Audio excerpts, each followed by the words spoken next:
Hi, good morning. It's me. We are on Revelation chapter 18. If you want to know more, try to understand this chapter better, you can go read Jeremiah chapters 15, 51. That is about Babylon. So there's just some verses I want to call attention to.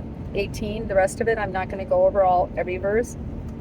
Verse 15, we see those merchants, those great men, these CEOs in them, the ones that have become fat cats by peddling their Mysterium, their false religion. They're in fear now. They see what's happening and they're in fear, and they should be, because they're next to get some of this wrath, this judgment. And then we see in verse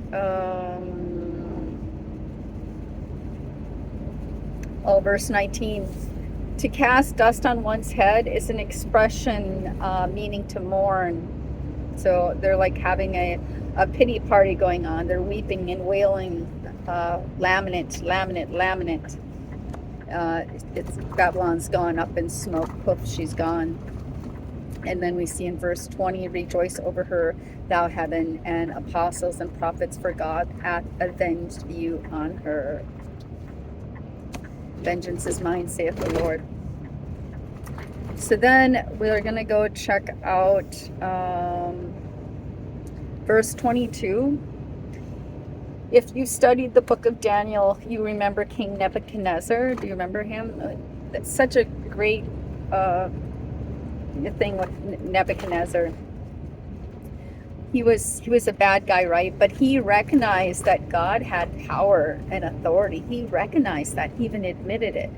And when the vision of Daniel, when he said about what was going to happen to Nebuchadnezzar, he was going to basically go wild and be out in the field like an oxen grazing. That does take place and comes to pass. But in the end, after all of that, when he comes out of it, he gives this bestest praise to God. It's so heartfelt. Nebuchadnezzar gives this huge praise to God, recognizing him after he comes out of that madness. Go read it. It's really neat to read. So anyway, sorry. So Nebuchadnezzar, he set up a golden image, and remember, he declared that people would have to bend the knee and to worship this image. And you can read about it in Daniel chapter 3, verse 7. Remember Shadrach, Meshach, and Abednego, they were told that they had to, but they didn't, and they were thrown in the furnace, and nothing happened to them. God protected them. Wow, right? And that's not even their names. Those names are not even their real names. They were given those names when they went into Babylon. Wow. God loves you. See you next time.